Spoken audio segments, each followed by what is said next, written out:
तो बच्चों अभी हम लोग बेसिक साइंस और इंजीनियरिंग ड्राइंग में पढ़ने वाले हैं अगला चैप्टर, जिसका नाम है वर्क, पावर और एनर्जी। बच्चों ये तुम्हारा यूनिट 6 है। अभी तक मैंने यूनिट 5 आपको कंप्लीट कर दिया। ये तुम्हारा यूनिट 6 है जिसका नाम है वर्क, पावर और एनर्जी। ये एक इंपॉर्टेंट चैप्टर होता है बच्चों, और विश्वास मानिए जब आपके 40 क्वेश्चन पूछे जाएंगे बेसिक साइंस इंजीनियरिंग ड्राइंग के, तो कम से कम 3 से 4 क्वेश्चन आपको इसी चैप्टर से देखने में मिलेंगे। कम से कम 3 से 4 क्वेश्चन, है ना। तो इंपॉर्टेंट चैप्टर है, और हो सकता है कि ये वाले चैप्टर से जब भी कभी क्वेश्चन आता है ना, तो वो न्यूमेरिकल ही आता है। मतलब इसमें थ्योरेटिकल क्वेश्चन बहुत ज्यादा नहीं बनेगा, इसमें न्यूमेरिकल क्वेश्चन ही बनेगा। बस आपको समझना है कि वो न्यूमेरिकल कैसे अटेम्प्ट करना है, ठीक है। तो हम लोग चलिए चैप्टर की शुरुआत करते हैं, वर्क, पावर और एनर्जी की, ठीक है। अब बहुत ध्यान से सुनना। इसकी बच्चा पहली हेडिंग जो आती है वो हेडिंग आती है वर्क। आपको ये समझना पड़ेगा बच्चों कि कार्य होता क्या है, वर्क एक्चुअली में क्या है। अब वर्क को समझने के लिए देखो डेफिनेशन सब कुछ लीजिए, लेकिन बातें आपको समझनी भी पड़ेगी भाई, आखिरकार कार्य है क्या, कैसे हम लोग डिफाइन करेंगे। तो कार्य को समझने के लिए, वर्क को समझने के लिए, देखिए मैंने यहां पर एक हॉरिजॉन्टल सरफेस बना दी। मेरे पास ये कोई हॉरिजॉन्टल सरफेस है, एकदम ध्यान सुनना सर, मेरे पास ये कोई हॉरिजॉन्टल सरफेस है, और इस सरफेस पे मैंने क्या किया बच्चों, इस सरफेस पे मैंने एक ब्लॉक बना दिया। सर ये हॉरिजॉन्टल सरफेस है, इस सरफेस पे मैंने एक ब्लॉक बना दिया, इस सरफेस पे ब्लॉक है ना। तो ये हॉरिजॉन्टल सरफेस हो गई, और इस सरफेस पे मैंने देखिए क्या बना दिया बच्चों, ब्लॉक बना दिया। हालांकि इस ब्लॉक का कुछ ना कुछ द्रव्यमान होगा, क्लियर है। मान लेते हैं इसका द्रव्यमान m किलोग्राम है। कितना किलोग्राम है, m kg का द्रव्यमान है। ये द्रव्यमान कितना है बच्चों, ये द्रव्यमान मैंने m kg का मान लिया। अब मुझे इसको खींचने के लिए कार्य करना है, तो मतलब इसको मोशन में लेके आना है, इसको गति देनी है। तो गति देने के लिए मुझे क्या करना पड़ेगा, एक बल लगाना पड़ेगा, ठीक है। तो मान लीजिए मैंने जो बल लगाया है वो हॉरिजॉन्टल फोर्स ना लगाकर इस तरीके से इंक्लाइंड फोर्स लगाया, और यही इंक्लाइंड फोर्स हॉरिजॉन्टल के साथ कितना एंगल बना रहा है, क्षैतिज के साथ कितना एंगल बना रहा है, थीटा एंगल बना रहा है। तो मैंने इसको गति देने के लिए देखिए एक बल लगाया जो कि क्षैतिज से थीटा कोण बना रहा है। और बच्चों एक बात मुझे बताइए, ये अगर थीटा कोण है तो ये बताइए कंपोनेंट कितना हो जाएगा। सर ये कंपोनेंट हो जाएगा एफ क्रॉस थीटा। मैंने आपको कंपोनेंट करना सिखाया है, जहां कहीं थीटा होता है बच्चों वहां पर ध्यान रखना हमेशा क्रॉस थीटा लगाते हैं, और जहां थीटा नहीं होता तो वहां क्या लगाते हैं, तो यहां लगाते हैं साइन थीटा। तो मेरे कहने का अर्थ यह है कि जब आपने इस तरीके से इंक्लाइंड फोर्स लगाया, तो ये इंक्लाइंड फोर्स में से कौन सा कंपोनेंट इस पिंड को खींच रहा है ना, एफ क्रॉस थीटा खींच रहा है ना। तो खींचने वाला कंपोनेंट, और खींचने के बाद आगे चल के क्या होगा कि यही ब्लॉक हो सकता है कुछ आगे बढ़ जाए, यही ब्लॉक कुछ आगे बढ़ जाए। कितना आगे बढ़ गया है, तो उस गैप को, उस डिस्टेंस को मैंने अपनी तरफ से बोल दिया यहां पर s। उसको क्या बोल दिया, s। ओके, तो ये हमारा s हो गया।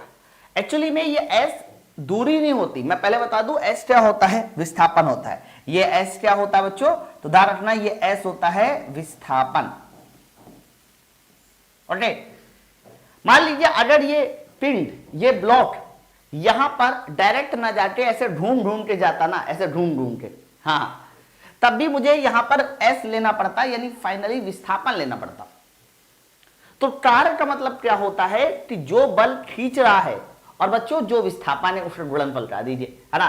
तो कार्य क्या होता है, तो कहना बल तथा बल की दिशा में विस्थापन के गुणनफल को, ध्यान सुनिए, बल तथा बल की दिशा में विस्थापन का गुणनफल कार्य होता है। तो बल कौन सा लगा, तो कहना बल लगा है सर एफ क्रॉस थीटा, बल की दिशा में विस्थापन क्या है एस, तो F cross theta into S कह दीजिए, या फिर ये भी कार्य है, और या फिर कई बार आप लोग इसको ऐसे भी लिखते हो एफ इंटू एस, और आगे क्या कह देते हैं कॉस थीटा। तो बच्चों ध्यान रखना, जब भी कभी आपसे पूछा जाए कि बताइए कार्य का क्या फॉर्मूला होता है, तो कहना कार्य का फॉर्मूला होता है W बराबर F इंटू एस और आगे cos theta. F into S आगे कॉस थीटा, यही हमारा क्या है बच्चों, कार्य है। इस बात को याद रखिएगा, F into S cos theta, ठीक है। अच्छा चलिए इतनी बात समझ में आई। अब दूसरी बात समझते हैं।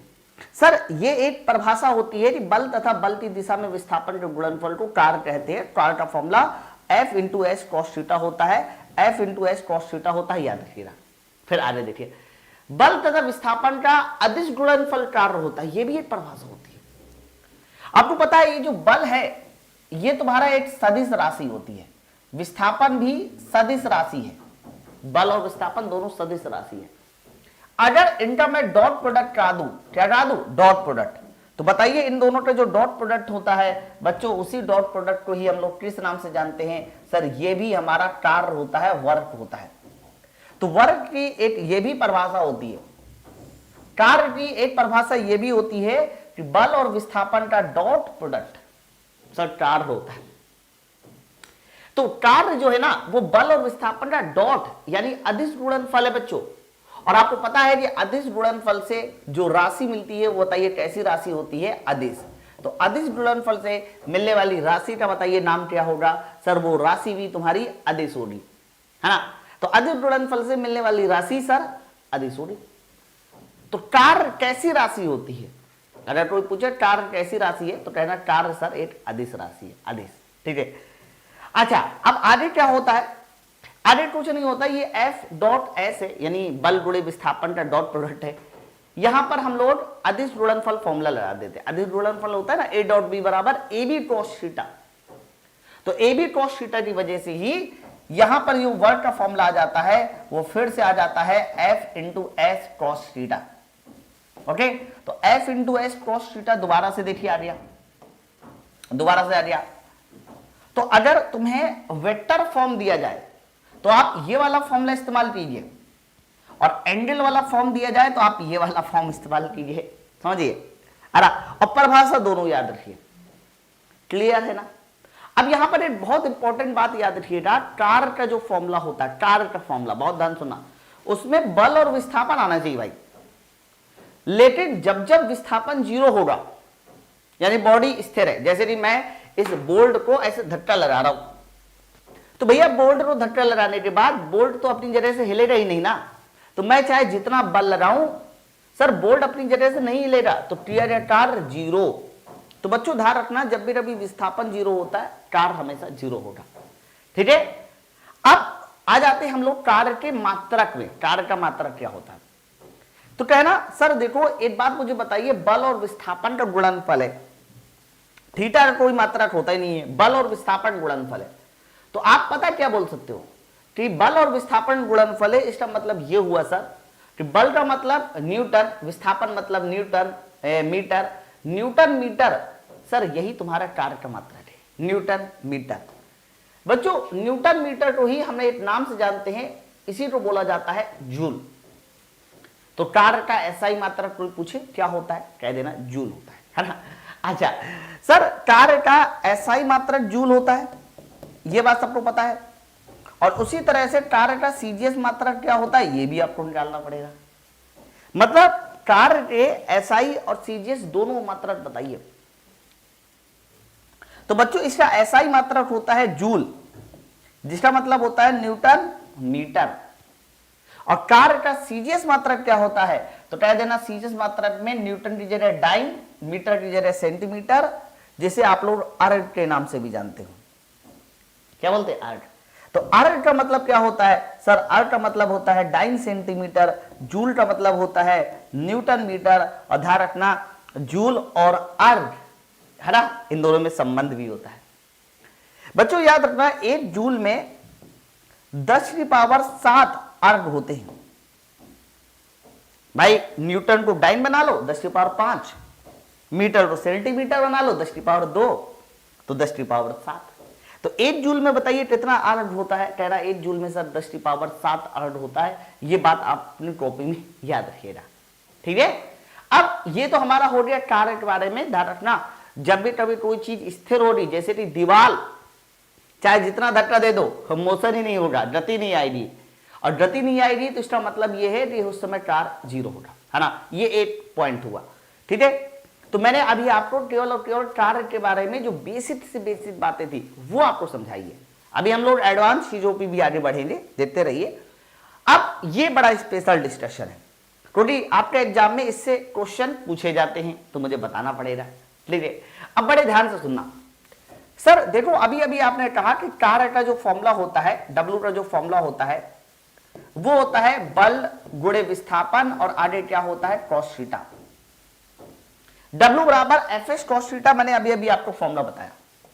यहां पर मैं बता दूं ये जो थीटा आपने इससे लिखा ना, इस थीटा का मान जो है ना डिसाइड करता है कि कार्य का मान प्लस में आएगा कि माइनस में आएगा कि जीरो होएगा। ठीक है, अब सोचो अगर थीटा का मान 90 डिग्री है, बताइए तो थीटा का मान 90 डिग्री होने पर क्या होगा, तो कहना जब भी कभी थीटा सब देखो 90 डिग्री होगा तो मानी बात है cos 90 जीरो, तो कार्य तुम्हारा जीरो। इसका मतलब पता है क्या, इसका मतलब यह है कि बल और विस्थापन के बीच का कोण जब भी कभी 90 डिग्री होगा, बल और विस्थापन के बीच का कोण जब भी कभी 90 डिग्री होगा। पहले मैं लिख भी दूं, अगर मैं आपसे पूछूं कि ये थीटा होता क्या है, तो कहना थीटा होता है सर बल और विस्थापन के बीच का कोण, बल और विस्थापन, या फिर सीधा सीधा शॉर्टकट भी लिख देते क्यों उतना बड़ा लिख रहा है, एफ व एस के बीच का कोण। यानी ये जो थीटा है ना ये बल और विस्थापन के बीच का कोण है बच्चों। तो मान लीजिए बल और विस्थापन के बीच का कोण 90 डिग्री है तो थीटा का मान 90 डिग्री रही, कार्य जीरो। अगर बल और विस्थापन के बीच का कोण 90 डिग्री से कम है मेरे भाई, तो बताइए कार्य कैसा आएगा, मतलब न्यून कोण 90 डिग्री से कम मतलब न्यून कोण। तो यहां न्यून कोण रखिए यानी cos 90 से कम रखिए, और जब भी तब यहां cos 90 से कम होगा तो बच्चों किया गया कार्य कैसा आएगा, सर किया गया कार्य आएगा पॉजिटिव। फिर अगर जो एंगल थीटा है वो 90 से ज्यादा हो जाए, 90 से ज्यादा हो जाए, 90 से ज्यादा का मतलब यहां अधिक कोण हो गया, और cos में जब भी कभी अधिक कोण होगा, cos में जब भी कभी अधिक कोण होगा तो cos का मान नेगेटिव आएगा, तो किया गया कार्य हमारा नेगेटिव।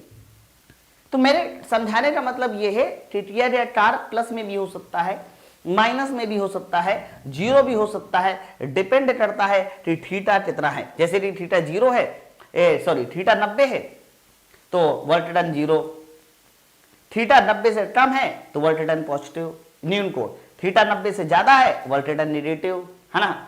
अच्छा एक और कंडीशन आती है कि कार्य मैक्सिमम कब होगा, तो बच्चों अगर थीटा का मान जीरो हो गया, जीरो, तो यहां जब जीरो रखेंगे तो cos जीरो कितना होता है, सर cos जीरो 1 होता है। उस समय वर्क डन आपको बताना है कि वर्क डन कैसा मिलेगा, सर वर्क डन मिलेगा मैक्सिमम, है ना। ओके, तो मैक्सिमम वर्क डन की कंडीशन भी आपसे पूछी जाए तो आपको समझना है कि कब मैक्सिमम वर्क डन कब मिनिमम। अब देखो बच्चों ये जो मैंने आपको कंडीशन बताई ना, इन्हीं कंडीशन का सबसे बढ़िया इस्तेमाल मैं इस डायग्राम से आपको समझाने वाला हूं। आपने देखा होगा सवाल पूछा जाता है कि एक कुली अपने सर पे सामान रखकर ठुमट ठुमट के चलता चला जा रहा है, बताइए उसके द्वारा किया गया कार्य कितना होगा, है ना। या फिर एक कुली इस बार सामान रखकर सीढ़ियों में ऊपर चढ़ रहा है, बताइए किया गया कार्य क्या होगा, सीढ़ियों में नीचे उतर रहा है, बताइए किया गया कार्य कैसा होगा, कब प्लस लेना है कब माइनस लेना है, ये सब आता है ना क्वेश्चन। तो बस उसी तरह के क्वेश्चन मैं आपको बताने वाला हूं। अब बड़े ध्यान से सुनना, जैसे कि मान लीजिए ये मैंने आपके सामने एक प्लेटफॉर्म दिखाया है बच्चों, प्लेटफॉर्म में सीढ़ियां नीचे आने वाली होती है, प्लेटफॉर्म होता है, फिर कई बार सीढ़ियां ऊपर जाने वाली भी होती है, होता है ना ऐसा। तो मान लीजिए एक कुली अपने सर पे सामान रखा है, मान लीजिए ये मेरे पास कुली है, इसका कोई नाम भी दे दीजिए, इसका मान लीजिए नाम मैंने दे दिया चिंटू। अब ये कुली अपने सर पे देखिए इस तरह से सामान रखे हुए हैं और ये प्लेटफॉर्म पे आगे बढ़ रहा है, प्लेटफॉर्म पे आगे बढ़ रहा है ना।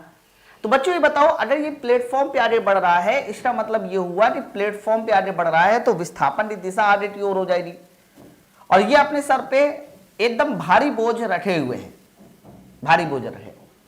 तो बच्चों एक बात बताइए, ये हॉरिजॉन्टल सड़क पे आगे बढ़ रहा है, क्षैतिज रेखा पे आगे बढ़ रहा है, तो विस्थापन तो आगे होगा, लेकिन इस कुली का जो भार होगा, इस कुली का जो भार होगा mg, बताइए वो कहां होगा, सर mg होगा नीचे की ओर। देखो तो विस्थापन आगे mg नीचे की ओर, भार नीचे की ओर, दोनों के बीच कितना एंगल बना, सर दोनों के बीच का एंगल हो गया 90, और जब भी कभी 90 डिग्री का एंगल होता है तो बताइए किया गया कार्य हमारा जीरो।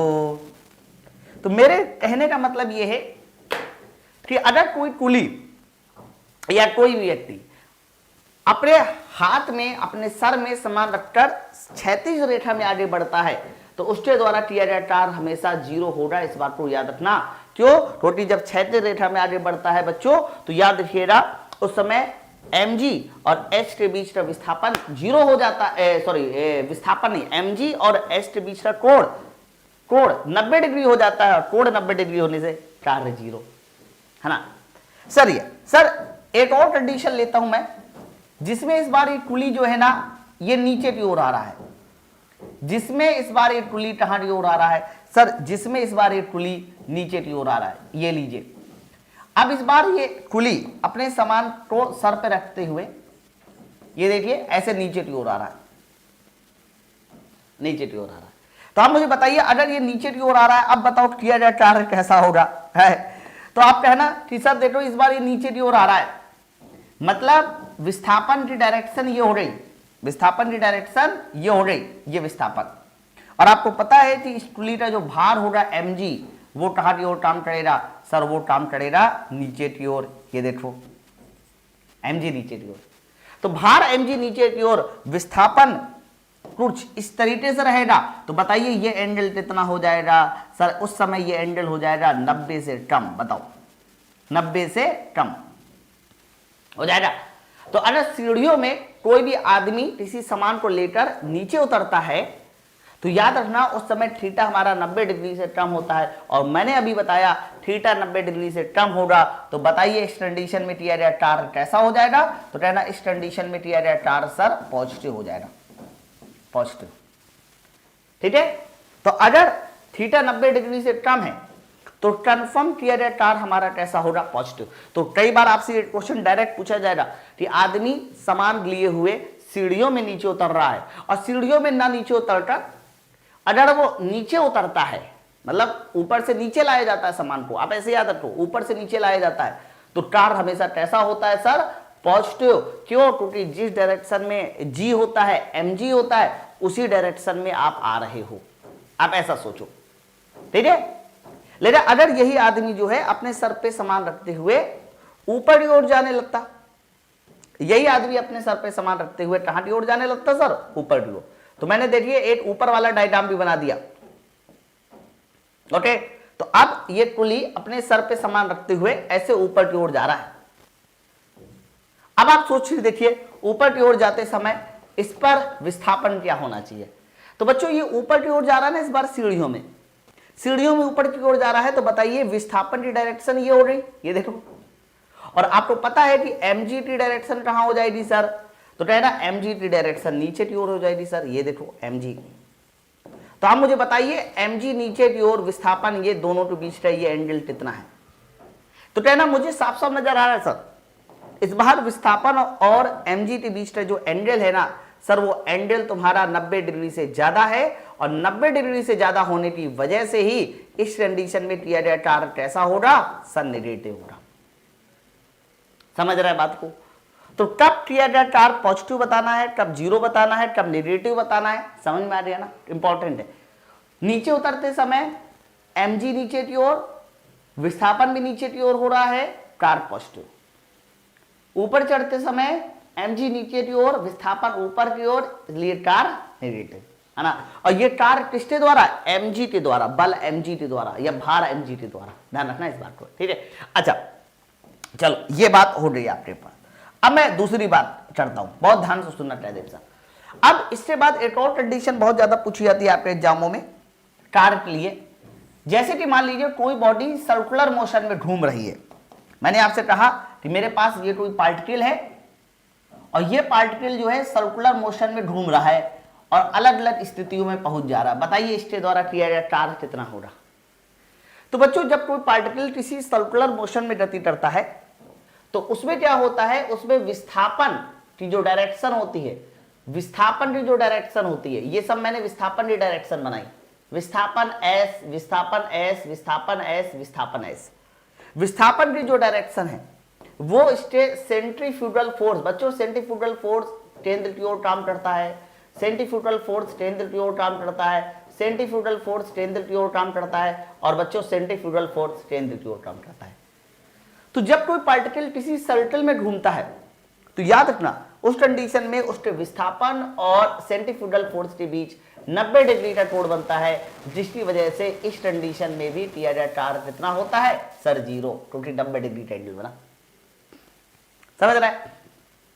तो कब कार्य को पॉजिटिव बताना है, कब कार्य को नेगेटिव बताना है, तो ये सीख लीजिए।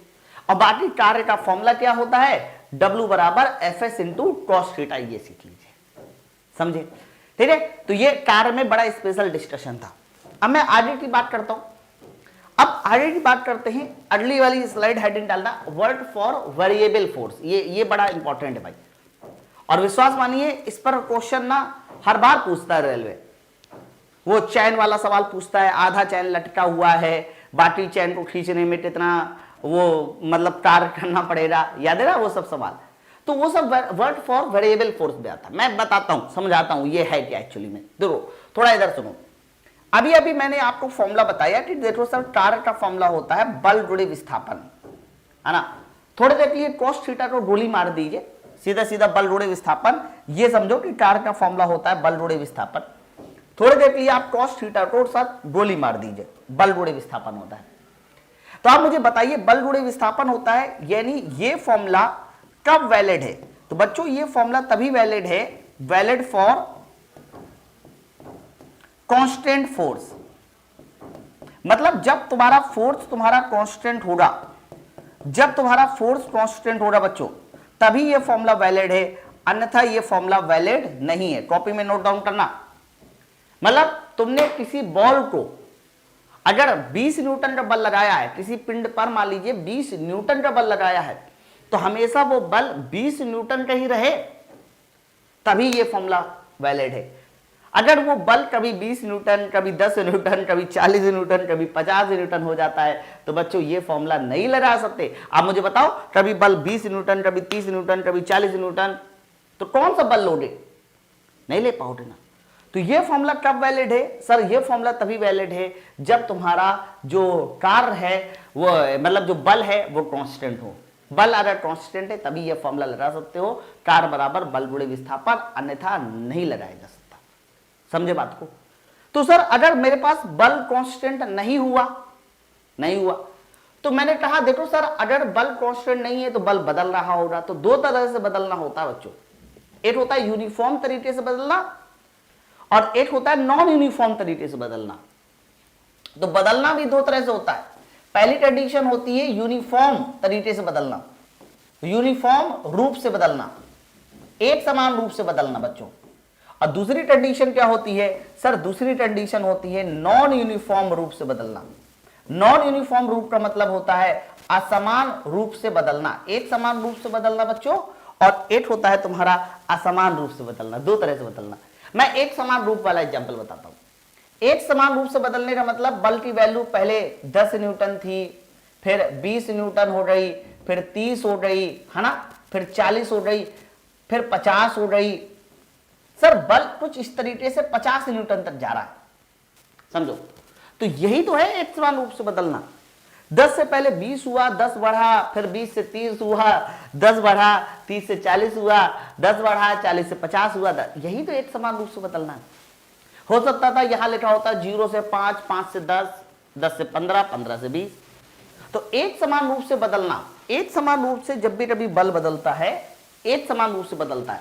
और कई बार पता है एक समान रूप को हम लोग एक और कंडीशन के नाम से जानते हैं, बल एक समान रूप से बदले, अर्थात बल का जो वेरिएशन है वो विस्थापन के डायरेक्टली प्रोपोर्शनल हो, या F बराबर kx के फॉर्म का हो, F बराबर kx के फॉर्म का हो, है ना। तो चाहो तो स्टूर साइड पे कहीं लिख लीजिए।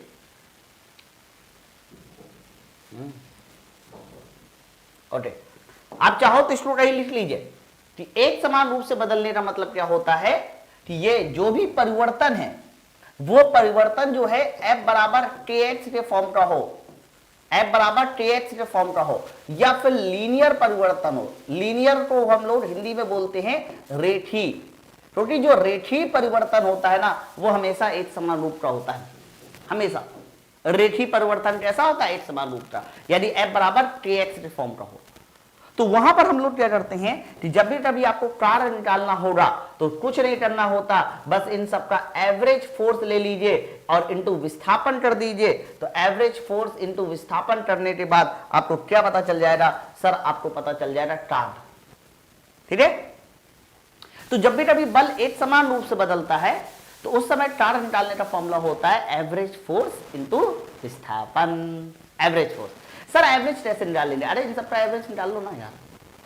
या फिर सबसे एक समान रूप से बदलता है तो पहली और अंतिम संख्या का ही औसत निकाल लो, वो भी एवरेज होता है। मैथ में पढ़ते हो ना, 10 + 50/2। तो 10 + 50/2 30 एवरेज हो जाएगा। 30 यहां रखो, विस्थापन यहां रखो, टार पता चल जाएगा।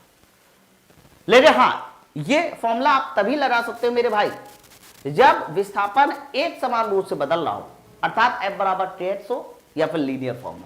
तो शुरुआती बल प्लस मैक्सिमम बल बटे 2 कर दीजिए, आपका टार पता चल जाएगा। लेकिन अगर असमान रूप से बदल रहा हो तो बच्चों, असमान रूप से बदल रहा हो, असमान रूप से बदलने का मतलब ये है ना कि कभी 0, कभी 10, कभी 15, कभी 18, कुछ भी। तो असमान रूप से बदलते समय आपको हमेशा एक इक्वेशन दी जाएगी, एफ बल की एक इक्वेशन दी जाएगी एक्स के पदों में। हालांकि ये इक्वेशन ये भी है, ये इक्वेशन लीनियर है, लेकिन एक इक्वेशन यहां पर मिलेगी। तो जब भी कभी असमान रूप से बदलना हो तो बल की एक इक्वेशन मिलेगी और इस इक्वेशन में क्या करना, टार निकालने के लिए इंटीग्रेशन बल गुणे यानी F × dx लगा दो।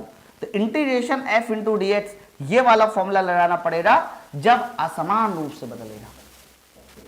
इंटीग्रेशन F × dx, एक इक्वेशन दी रहेगी, वो इक्वेशन यहां रखिए, dx रखिए, लिमिट लगा दीजिए x की, सवाल सॉल्व हो जाएगा, है ना। देखो इंटीग्रेशन करना मैंने पहले बता रखा है और मैं आपको फिर से बता दूंगा इंटीग्रेशन का तरीका क्या है।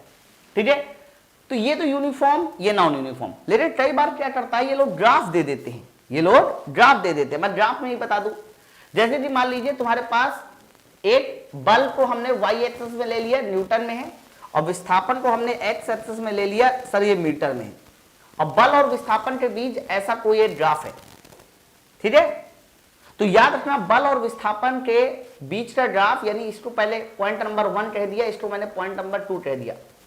तो बच्चों पॉइंट नंबर 1 और पॉइंट नंबर 2, इन दोनों के बीच का ये जो एरिया होता है ना, बस यही एरिया ही क्या होता है, तो कह देना यही एरिया ही वर्क डन होता है। तो अगर तुम्हें ग्राफ के अनुसार दिया जाए तो कॉपी में नोट डाउन करना सब लोग कि बल और विस्थापन के बीच खींचे गए ग्राफ का एरिया यानी क्षेत्रफल वर्क डन देता है। बल और विस्थापन के बीच का एरिया वर्क डन देता है। याद करो, एरिया निकालने का मैंने फॉर्मूला आपको बताया है। जब भी कभी किसी कर्व के नीचे का एरिया निकालते हैं तो वो एरिया निकालने का फॉर्मूला होता है इंटीग्रेशन y dx। लेकिन y में तुमने बल F को लिया है और x यानी dx, तो बल और विस्थापन के नीचे का एरिया क्या होता है, सर टार होता है। ये भी आपको पता होना चाहिए। और निकालते कैसे, इंटीग्रेशन F × dx। देखो कई बार इक्वेशन देगा तो ये फॉर्मूला लगा दिया, लीनियर वेरिएशन देगा ये लगा दिया, उसके बाद ग्राफ देगा तो फिर आपको बच्चों ये लगाना पड़ेगा, तब कहीं जाके हमारा सवाल सॉल्व होगा। ठीक है, अब इसी पर एक दो एग्जाम्पल भी मैं ले लेता हूं, एग्जाम्पल भी देख लेते हैं।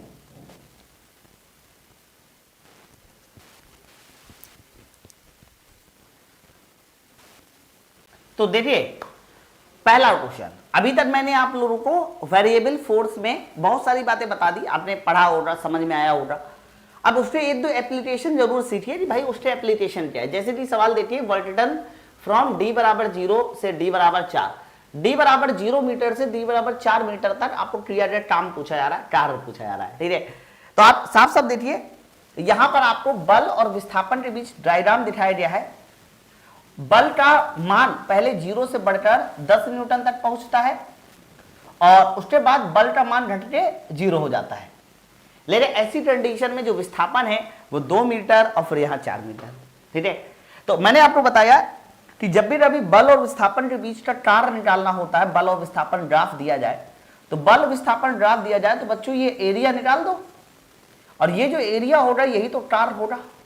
समझो, तो अगर मैं आपसे पूछूं कि बताइए ये एरिया कितना है, तो आप सीधा सीधा कहना कि सर देखो ये एरिया है त्रिभुज, और त्रिभुज का एरिया होता है 8/2 लंब जुड़े आधार।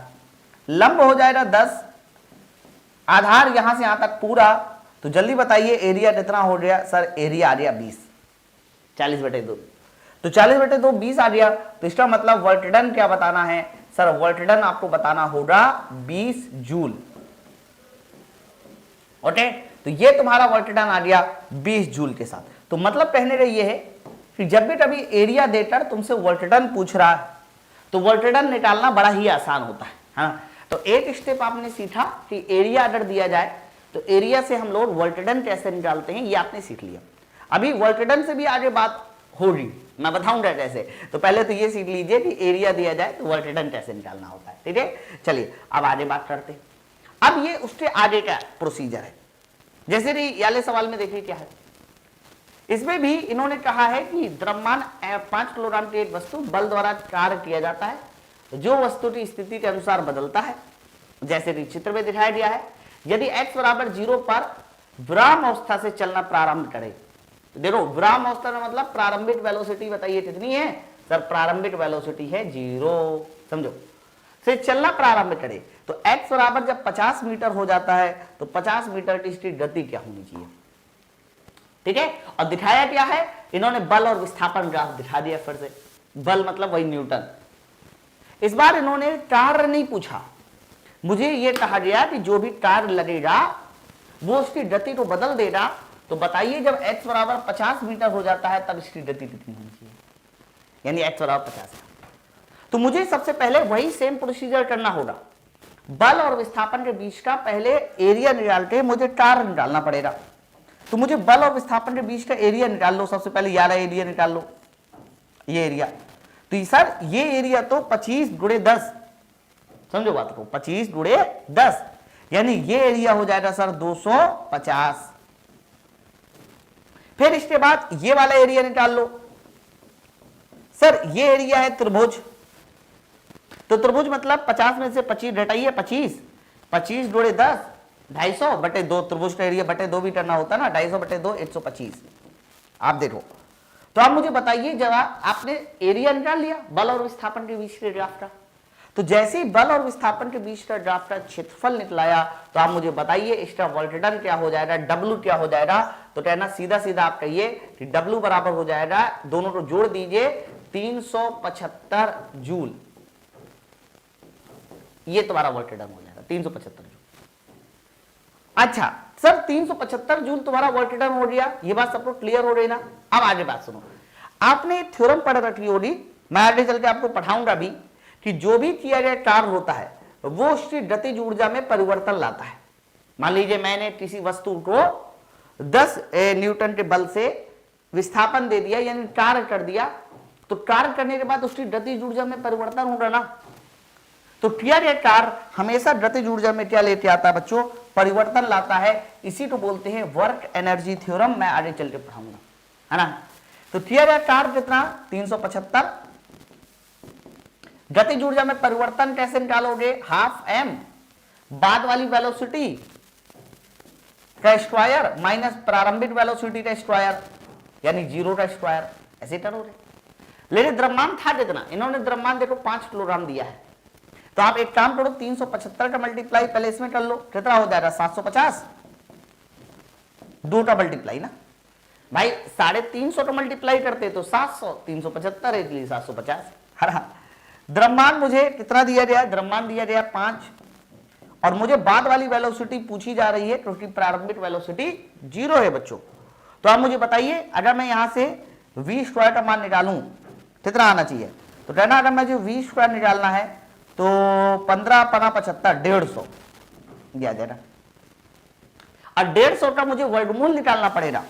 तो 150 का वर्गमूल मुझे 12 दशमलव समथिंग आएगा, क्योंकि 12 का स्क्वायर तो 144 ही हो जाता है, और 12 दशमलव समथिंग का जो आंसर है वो देखिए ऑप्शन नंबर ए के साथ है, इसलिए इस सवाल का सही आंसर ऑप्शन नंबर ए के साथ होगा, ऑप्शन नंबर ए। अरे समझे, तो बड़ा सटीक सवाल है, इस बात को समझो, ठीक। चलो तो आंसर ऑप्शन नंबर ए। इसी तरह का एक और सवाल लेता हूं मैं, इंटीग्रेशन मेथड है ये। बोला जा रहा है कि जब बल F बराबर x + 4 है, बल F बराबर क्या है, x प्लस 4 है, देखो तो x प्लस 4 है, तो 2 मीटर जब विस्थापन उत्पन्न किया जाता है तो किया जाए टार बताइए, 2 मीटर जब विस्थापन उत्पन्न किया जाता है किया जाए टार बताइए। तो बच्चों इन्होंने कहा है विस्थापन 2 मीटर उत्पन्न किया जा रहा है, यानी पहले x बराबर 0 रहा होगा और फिर x बराबर कहां तक दिया है, 2 मीटर तक दिया है, तो विस्थापन x बराबर 0 से x बराबर 2 मीटर हो गया। तो इस कंडीशन में आप मुझे बताइए कितना कार्य करना होगा। अब ये सवाल दो तरह से लगाए जा सकते हैं, पहला तरीका फॉर्मूला से, दूसरा तरीका इंटीग्रेशन से। पहले मैं आपको इंटीग्रेशन से लगाते बताता हूं। फर्स्ट मेथड क्या हो सकता है इस सवाल को सॉल्व करने का, किया जाए टार बराबर f इंटू डी एक्स, ये जनरल मेथड है। f क्या है, x प्लस 4, dx ये रहा, और लिमिट कितनी लगानी है सर, लिमिट लगानी है 0 से 2 मीटर, और लिमिट बाद में भी लगा दो तब भी कोई दिक्कत नहीं है ना। अब x plus 4 f into D x लगाया, इंटीग्रेशन करना पड़ेगा, समाकलन करना पड़ेगा। और मैंने कहा था कि फिजिक्स बिना अवकलन बिना समाकलन के नहीं पढ़ी जा सकती, पहले आप इस बात को समझो। तो आपको इसीलिए मैंने क्या किया, मैं आपको बता दूं, W बराबर अगर आपसे बोला जाए कि बताइए, या इंटीग्रेशन में डायरेक्ट बता दूं, इंटीग्रेशन का फॉर्मूला क्या होता है, x की पावर n dx, इसका फॉर्मूला होता है x की power n plus 1 divide by n plus 1। मतलब जितना आपने ऊपर जोड़ा है बच्चों उतना ही आपको नीचे रखना है। लेकिन अगर सिर्फ इंटीग्रेशन dx लिखा होता तो बच्चों ये होता है x, इस बात को याद रखना, क्योंकि 1 की पावर 0 को कैलकुलेट करोगे x आ जाता है, ठीक है। तो ध्यान रखना इस बात को, यही दो फॉर्मूले यहां पर इस्तेमाल होंगे। तो अगर मैं पूछूं सिर्फ x का इंटीग्रेशन क्या होगा, तो कहना पावर में एक जोड़ दीजिए, यानी x स्क्वायर, और जो पावर आई है वही नीचे रख दीजिए। 4 उसी तरीके से अंदर जब dx जाएगा तो इंटीग्रेशन x हो जाएगा, और लिमिट तुम्हें लगानी पड़ेगी 0 से 2, समझो। तो आप मुझे बताइए इसमें किया जाए कार्य कैसे आएगा। अच्छा, लिमिट कैसे लगाई जाती है, लिमिट लगाए जाने का प्रोसीजर होता है कि पहले आप अपर लिमिट लगाइए जो ऊपर लिखी हो। सबसे पहले 0 था इसलिए नीचे 0 ऊपर 2, तो पहले ऊपर वाली लिमिट रखाइए, लेकिन सब में 2 रखिए, तो 2 का स्क्वायर बटे 2 प्लस 4 इंटू 2। फिर चिन्ह बदल के क्या करना होता है, माइनस चिन्ह लगा के 0 रखना होता है नीचे वाली लिमिट। तो नीचे वाली लिमिट 0 स्क्वायर बटे 2 4 इंटू 0, 0 का कोई मतलब ही नहीं वहां पर। आंसर देखिए कितना हो जाएगा, ये 2 4 दूनी 8 2 10। तो फाइनली मुझे बताइए यहां से जो टी आर टार आ जाएगा वो कितना आ जाएगा सर, टी आर टार 10 जूल हो जाएगा। देख लो टी आर टार कितना हो जाएगा सर, 10 जूल हो जाएगा। ये बात आप लोगों को समझ में आ गया। बताइए किसी तरह का कोई डाउट है तो फटाफट मुझे बता दीजिए कि कैसे, है ना। तो इसमें बताइए टी आर टार कितना हो जाएगा, तो कह देना सर इसमें टी आर टार हमारा 10 जूल के साथ जाएगा, इस बात को देख लीजिए। ओके, तो समझ में आ गया। तो integration f into D x लगाने के बाद सवाल हमारा यहां से पूरी तरह से सॉल्व हो जाता है। अब हम लोग चाहे तो इसको दूसरे वाले तरीके से भी लगा सकते थे, यानी एवरेज वाला मेथड लगा के भी लगा सकते थे, उससे भी आ जाएगा। लेकिन एवरेज वाले मेथड में 4 को अलग करके x को अलग करके करना पड़ेगा, वो थोड़ा सा टिपिकल भी हो सकता है। आप इसी तरह से लगा लीजिए, तो ये इसका सही आंसर हो जाएगा 10। 0 से 2, 2 का स्क्वायर कितना हो जाएगा 4, 4 बटे 2 2, और 2 यहां रखा, 4 दूनी 8, 8 और प्लस 2 10, 10 जूल इसका सही आंसर। ठीक है, चलो आगे बढ़ते हैं नेक्स्ट स्लाइड की ओर। बच्चों अब नेक्स्ट हेडिंग मेरे पास है, ये काफी ज्यादा इंपॉर्टेंट हेडिंग है। इसको बोलते हैं हम लोग गतिज ऊर्जा, काइनेटिक एनर्जी। अभी तक हमने कार्य समझा ना, गतिज ऊर्जा समझ लेते हैं। तो बच्चों जब भी कभी बात गतिज ऊर्जा की जाती है तो आप ध्यान रखना, गतिज ऊर्जा का मतलब ये होता है कि गति के कारण जो ऊर्जा आती है। अब यहां बात हम लोग ऊर्जा की कर रहे हैं, यहां पर बात हम लोग किसकी कर रहे हैं, ऊर्जा की। तो गति के कारण जो ऊर्जा आती है उसे बोलते हैं गतिज ऊर्जा। मान लीजिए मेरे पास कोई गति है 10 मीटर पर सेकेंड, 20 मीटर पर सेकेंड, तो गति के कारण जो ऊर्जा आएगी सर वो होगी गतिज ऊर्जा। और ध्यान रखना गतिज ऊर्जा के बराबर फॉर्मूला होता है half m into we square. Half m into we square यही तुम्हारा गतिज ऊर्जा का फॉर्मूला है ना बच्चों। ये वाला फॉर्मूला तो चलो ठीक है, सबको पता है, लेकिन मैं आपको बता दूं इसका एक और फॉर्मूला होता है जो सबसे ज्यादा इंपॉर्टेंट होता है। कैसे? आपको पता है समवेट P बराबर क्या होता है? कहना समवेट P बराबर होता है m इंटू वी। बताओ, तो अगर मैं ऊपर नीचे यहां पर m से मल्टीप्लाई कर दूं, ऊपर नीचे m से मल्टीप्लाई कर दूं, ये देखो ऐसे ऐसे, तो जैसे ही m से मल्टीप्लाई करूंगा m इंटू वी, बताइए कितना हो जाएगा? कह देना m इंटू वी पी हो जाएगा। तो गतिज ऊर्जा का दूसरा formula P square divide by 2m, P square divide by 2m, ये भी तुम्हारे पास रिजल्ट आ जाएगा P square divide by 2m। तो गतिज ऊर्जा का ये तुम्हारा पहला फॉर्मूला, गतिज ऊर्जा का ये दूसरा फॉर्मूला, दोनों फॉर्मूले इंपॉर्टेंट है। देखो पहला वाला फॉर्मूला कहता है कि गतिज ऊर्जा द्रव्यमान के समानुपाती होगी, लेकिन वेलोसिटी कांस्टेंट होनी चाहिए। दूसरा वाला फॉर्मूला कहता है गतिज ऊर्जा द्रव्यमान के विद्युतक्रमानुपाती है, लेकिन समवेग कांस्टेंट होना चाहिए। तो यहां ध्यान रखना, यहां पर ध्यान रखना, ये जो P मैंने यूज किया है सर, ये P क्या है? तो कहना P है सर संवेग, मोमेंटम। सर गतिज ऊर्जा कैसी राशि है? तो जितनी भी ऊर्जाएं होती हैं वो सारी की सारी ध्यान रखना कैसी राशियां होती हैं? अदिश राशियां, कोई भी ऊर्जा, ठीक है। अब एक चीज और मैं आपको बता दूं कि जो गतिज ऊर्जा है वो मैंने अदिश राशि बताई, और गतिज ऊर्जा का मात्रक कोई पूछे तो उसी तरह से आपको क्या बताना है बच्चों? जूल बताना है, ठीक है। तो गतिज ऊर्जा पर बहुत ज्यादा टिपिकल क्वेश्चन नहीं बनता, आपको बस पता होना चाहिए कि हाँ काइनेटिक ऊर्जा का फॉर्मूला क्या है। हाँ एनर्जी कंजर्वेशन में हम लोग इसका इस्तेमाल करेंगे, ठीक। जैसे कि मान लीजिए किसी ने कार्य दिया तो गतिज ऊर्जा में कितना परिवर्तन होगा, है ना, वगैरह वगैरह। तो बस आप ये याद रखो, half m into we square और दूसरा फॉर्मूला ये, और दोनों फॉर्मूले पर हाँ इनसे ग्राफ जरूर पूछे जाते हैं। कई बार क्या होता है ना, ग्राफ जरूर पूछा जाता है और ग्राफ को हमें समझना है। अब थोड़ा सा एडवांस चीजें पढ़ते हैं गतिज ऊर्जा के बारे में। जरूर ये वाला क्वेश्चन देखिए जरा, है ना, सवाल को थोड़ा ध्यान देना। बोला जा रहा है कि यदि किसी पिंड का वेग बढ़ने से, किसी पिंड का वेग बढ़ने से गतिज ऊर्जा क्या होती है? ये बहुत सिंपल सा क्वेश्चन है, आई थिंक आप लोग लगा लोगे, लेकिन मैं इसमें एक दो चीजें हैं जो आप लोग छोड़ देते हो, उसको समझाना चाहता हूं।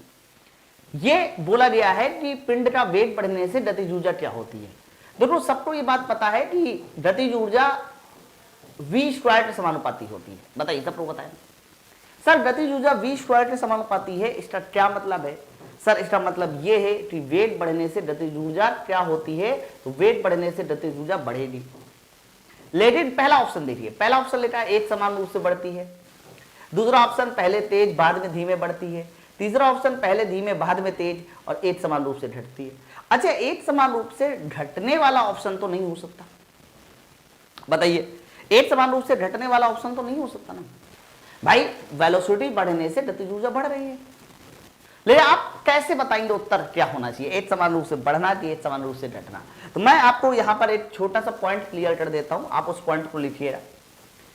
अगर मैंने यहां पर y एक्सिस लिया, यहां पर मैंने x एक्सिस लिया, ध्यान सुनना, तो यहां पर आप तीन ग्राफ हमेशा याद रखिए, क्योंकि फिजिक्स में तीन ग्राफ बड़े इंपॉर्टेंट है। अगर मैं ऐसे स्ट्रेट लाइन खींच रहा हूं तो y डायरेक्टली प्रोपोर्शनल x होता है। अगर मैं नीचे से इस तरीके से कर्व खींच रहा हूं ऐसे नीचे से, तो इसकी इक्वेशन होती है y directly proportional x square, है ना।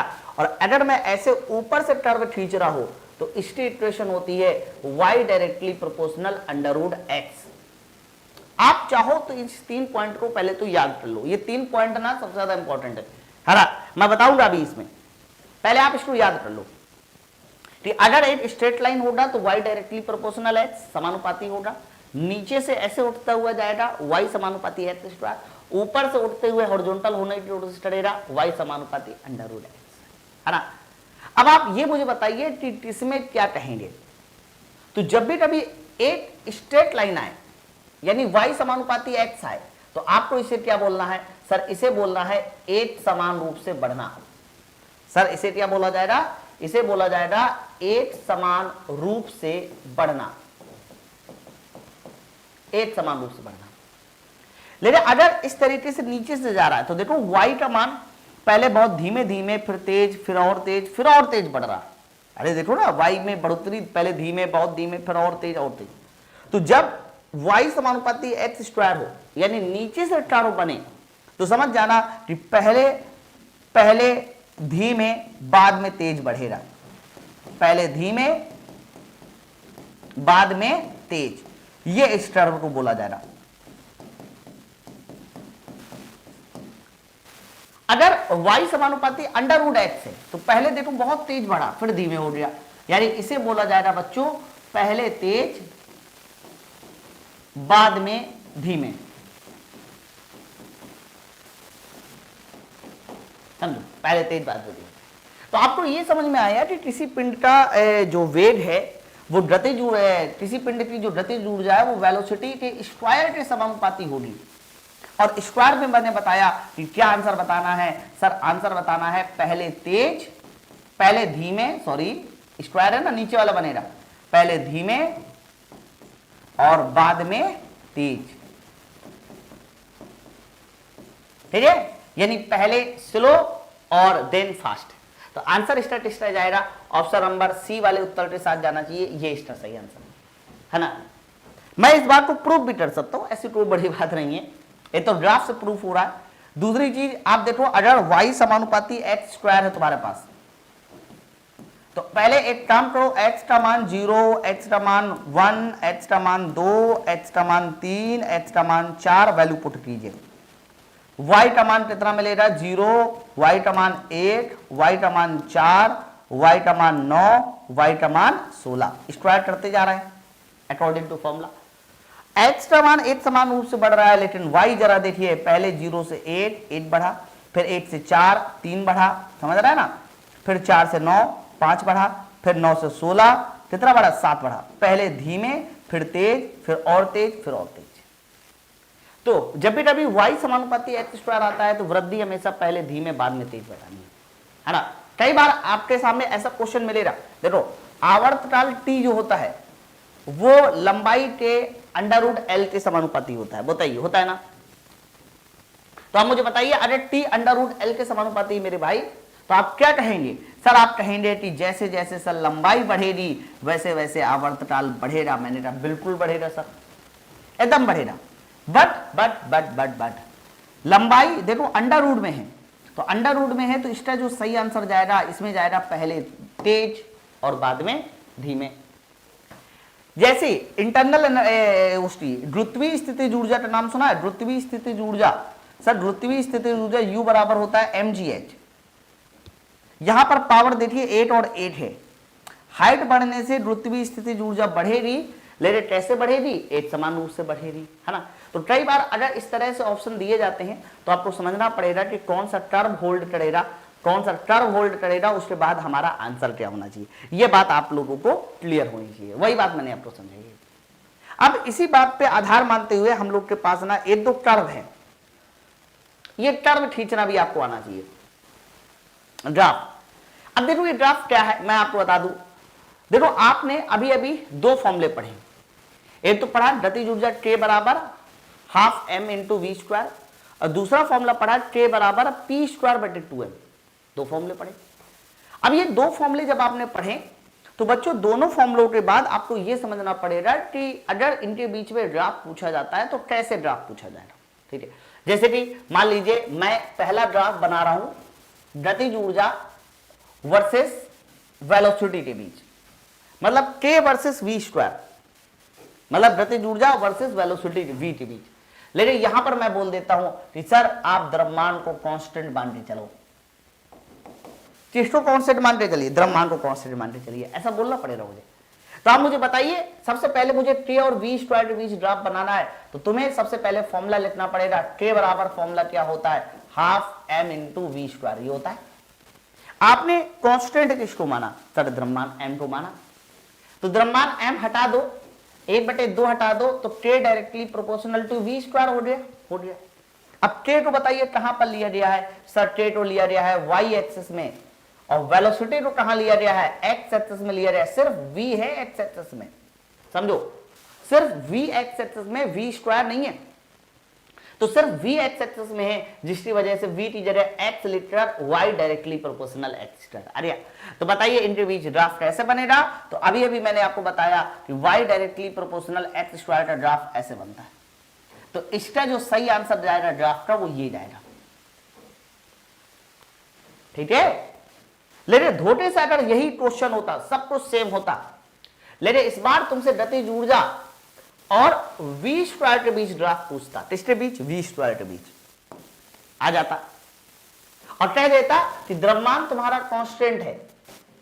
सर मुझसे गलती हो रही, मुझे गतिज ऊर्जा और v स्क्वायर के बीच ड्राफ्ट बनाइए। तब कैसे बनाते, सोच से देखिए, क्या बदल जाता? मैंने कहा यस बदल जाता। अब क्या होता सर, अब कुछ ऐसा होता कि k बराबर फॉर्मूला है half m into we square है, half m into we square. तो आप मुझे बताइए k बराबर half m into we square है, बहुत ध्यान सुनना, और आपको पता है कि द्रव्यमान कांस्टेंट है तो k directly proportional v square. लेकिन इस बार आपने y एक्सिस में क्रिया लिया, इस बार आपने x एक्सिस में क्रिया लिया, डिपेंड करेगा ना। तो बच्चों इस बार y एक्सिस में है तुम्हारा, क्या है y एक्सिस में k, और बच्चों पूरा का पूरा v स्क्वायर है x एक्सिस में। तो पूरे v स्क्वायर की जगह x कर दो तो y समानुपाती x आ गया, इसीलिए इसके बीच ड्राफ्ट पूछा गया। तो आपको ऐसे स्ट्रेट लाइन बताना है, या करो स्ट्रेट लाइन आएगा जब y समानुपाती x आएगा। y समानुपाती x कहां से आया ये समझ में आया, क्योंकि आपने यहां v स्क्वायर लिया है सर। ठीक है, इसी तरीके से मैं आपको एक और बात बताता हूं। मान लीजिए इस बार गतिज ऊर्जा वर्सेस द्रव्यमान के बीच ड्राफ्ट पूछा गया, लेकिन यहां पर संवेग मोमेंटम को कांस्टेंट कर दिया गया सर। ऐसे बोल दिया गया कि बताइए ये वाला ड्राफ्ट बनाते दे रही सर, कैसा बनना चाहिए। तो कैसे कहेंगे हम लोग इसको, कहना ये भी सर आसान है सर, कोई बड़ी बात नहीं है, एकदम आसान है। ओके, कैसे लगेगा ये, तो कह रहा आपको करना क्या है, फॉर्मूला देखिए, फॉर्मूला होता है k बराबर, भाई फॉर्मूला याद करना पड़ेगा। k बराबर फॉर्मूला क्या था सर, k बराबर फॉर्मूला था p square divide by 2m। आपने यही वाला फॉर्मूला क्यों इस्तेमाल किया, सवाल में देखो, संवेग को कांस्टेंट बोल रहा है, मोमेंटम को, मोमेंटम कांस्टेंट कर दिया तो k डायरेक्टली प्रोपोर्शनल क्या आ जाएगा, 1/m हो जाएगा। अब y एक्सिस में क्या लिया है सर, y एक्सिस में तुमने लिया है k को, y एक्सिस में लिया है k को, और x एक्सिस में लिया है द्रव्यमान m, पूरा का पूरा द्रव्यमान m। तो m की जगह पे x लिखना, तो m की जगह पे x लिखेंगे तो y समानुपाती 1/x। ये तो सर हमने पढ़ाया नहीं, ये नई चीज है। हालांकि मैंने इससे पहले जब आपको हीट एंड टेम्परेचर पढ़ाया था वहां पर ये बात जरूर बताई होगी कि जब y समानुपाती 1/x होता है, दूसरे तो उल्टे में होते हैं, तो उल्टे में होने में इस तरीके से ग्राफ आता है बच्चों, ऐसे एक वैल्यू घटेगी तो दूसरी वैल्यू बढ़ेगी। ठीक है, तो जब भी कभी y समानुपाती 1/x आ जाए तो ग्राफ सर ऐसे आएगा। क्यों ऐसा आया, क्योंकि यहां k समानुपाती 1/m आया है, देख लो। ओके, तो ग्राफ खींचने की आदत डाल लीजिए, और कोई ग्राफ खींचे जाए। जैसे कि मैं आपसे कह दूं कि सर एक काम करिए, इस बार आप मुझे ग्राफ बनाते दिखाइए, फिर से मैं p को कांस्टेंट बोल देता हूं, संवेग कांस्टेंट है, लेकिन मुझे इस बार ग्राफ बनाकर दिखाइए गतिज ऊर्जा वर्सेस 1/m के बीच। बताइए अब कैसा ग्राफ बनेगा, तो कहना ये भी बन जाएगा सर। देखो अगर संवेग कांस्टेंट है तो k बराबर क्या होता है सर, k बराबर होता है p स्क्वायर बटे 2m। बताओ संवेग कांस्टेंट है तो k डायरेक्टली प्रोपोर्शनल 1/m। अब देखो आपने किसको y एक्सिस में बोला है, किसको x एक्सिस बोला, ये समझने वाली बात है भाई। तो y एक्सिस में हमारा k है, लेकिन x एक्सिस में 1/m है, और 1/m को पूरा का पूरा तुम्हें x मानना पड़ेगा इस बार सर, 1/m को पूरा x, तो y समानुपाती x आ गया, y समानुपाती x आ गया, तो ऐसे ग्राफ बन जाएगा इस बार, है ना। तो मेरे कहने का मतलब बस ये है कि आपको भी ग्राफ का आइडिया होना चाहिए कि हम लोगों को ग्राफ कैसे बनाना है। बिना ग्राफ के आप हमेशा जो है डिस्टर्ब रहेंगे, आप सही क्वेश्चन यानी एक जो लेवल की पढ़ाई होती है वो नहीं कर पाएंगे। बात समझ में आई ना। तो बच्चों यहां से मैंने क्या किया, यहां से मैंने आप लोगों को अभी मेन हेडिंग पढ़ाई, अब ये वाली हेडिंग आपको अगले लेक्चर में पढ़ने को मिलेगी। अभी तक मैंने आपको वर्क पढ़ाया, वर्क के साथ साथ मैंने आपको बताया कि वर्क फॉर वेरिएबल फोर्स क्या होता है, काइनेटिक ऊर्जा के बारे में बताया। ठीक है, तो ये हमारा यहाँ से लेक्चर नंबर 1 फिनिश हो जाता है। अगली बात हम लोग लेक्चर नंबर 2 पढ़ेंगे।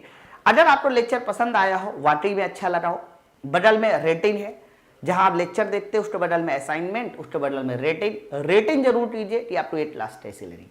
Thank you very much.